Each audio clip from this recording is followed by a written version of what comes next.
Chapter 9, Concerning the Spontaneity of the Self. As the lower cannot command the higher, the individual ego is not lord over the universal self.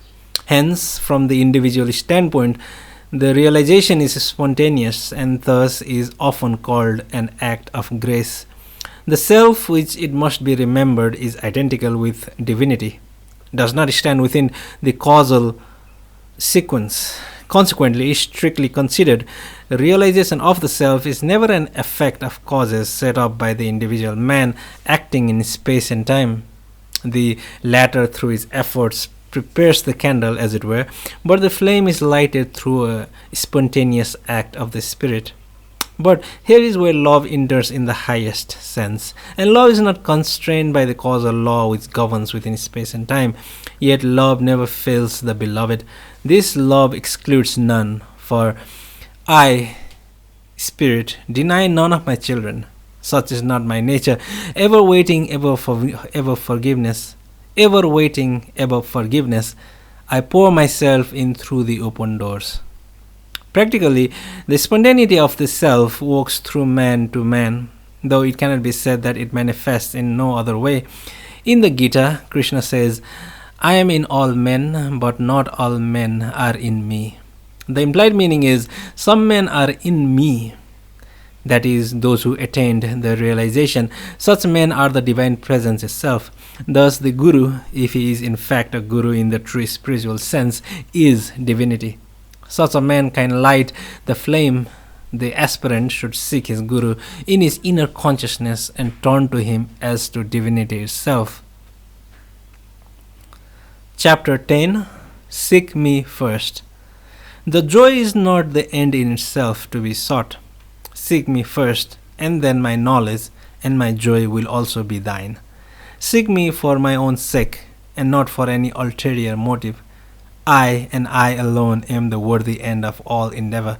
So lay down all for me, and my wealth will be thy wealth. My power will be thy power, my joy thy joy, my wisdom thy wisdom. This universe is but a part of my treasure, and it, with vastly greater riches, shall be portion of the inheritance of all those who come to me. Long have we lingered in the desert of ignorance. I desire not thy continued suffering. Come unto me, the way is not so hard. Chapter 11, Expression from Different Levels. What is written here is given variously from the standpoint of the self and from that of the ego, the self-consciousness of Dr. Buke. It is most important to establish a cross-understanding insofar as may be possible. Language is the creation and the vehicle of egoistic consciousness. It is embedded in the subject-object relationship.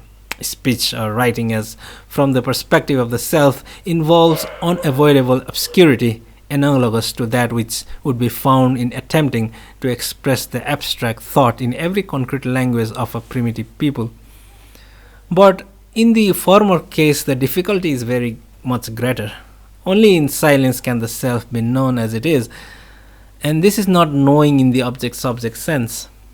Now, from the egoistic or self-conscious standpoint, language can be used correctly. But in this case, the expression is about the event or reality as seen from the outside. It is not the event or reality itself. Expression as from the self, which is expression in the current, is the reality.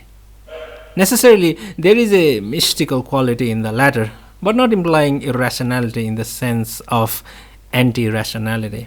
In fact, the big self is reason, while external reasoning is but a reflection of that reason, and in most cases a very poor reflection indeed.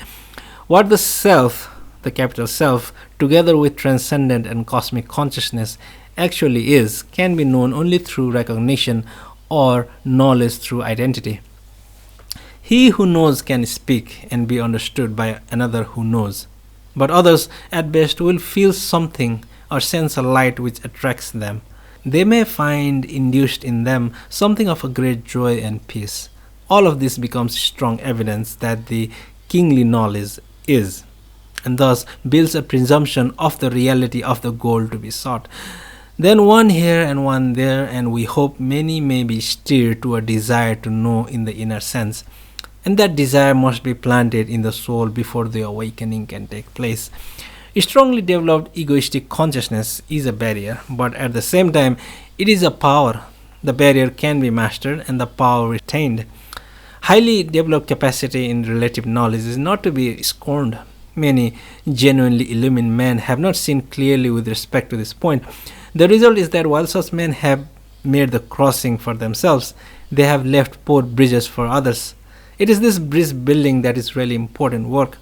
The realized man, qua realized, has no need to write either for himself or other realized men, but he may need notes for himself as egoistic men, and others do require the landmarks such a one can leave. There is another important point. If the recognition of the self is not to entail permanent immersion into the silence, but is to be combined with active manifestation, relative powers are necessary. Egoistic consciousness and even the simple consciousness are in high degree an eclipse of the real consciousness, but this eclipse serves a useful purpose of invoking of relative powers. Otherwise, the long journey of the cycle of necessity would be a vain travail. Egoistic consciousness does, therefore, forge instruments of value which the truly wise man will not discard, although he may very largely transform them. The more perfectly forged instruments of egoistic consciousness have greater potentiality than the less perfect.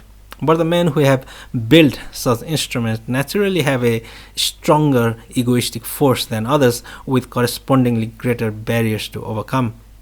But having mastered these barriers and having realized the self, they also transcend others in the capacity to make manifest from out of endless fullness of the silence.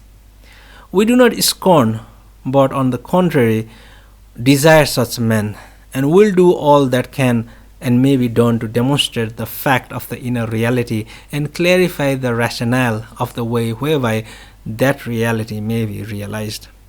There is a shifting of standpoint in the use of I, the self, I, the egoistic and or individual man, and the we employed at times. Metaphysically, I am the one without a second, or more strictly, I am not one and not one, and there is no second. Yet, while this remains eternally true, I am, in a reflected sense, the egoistic one among others. Strictly, the egoistic I is I am I and I am none other. It is the none other that makes the barrier noted above. Now, there is between this and the highest metaphysical level another level or a state, in one sense intermediate and yet also beyond, since it involves real mastery, where I realize myself as I am I and yet also others. It is in this sense the we is employed, spelled with a capital W. The rules of the literary form will have to be sacrificed when they interfere with the main purpose. At times, I write in the midst of the current, yet at other times more or less out of it.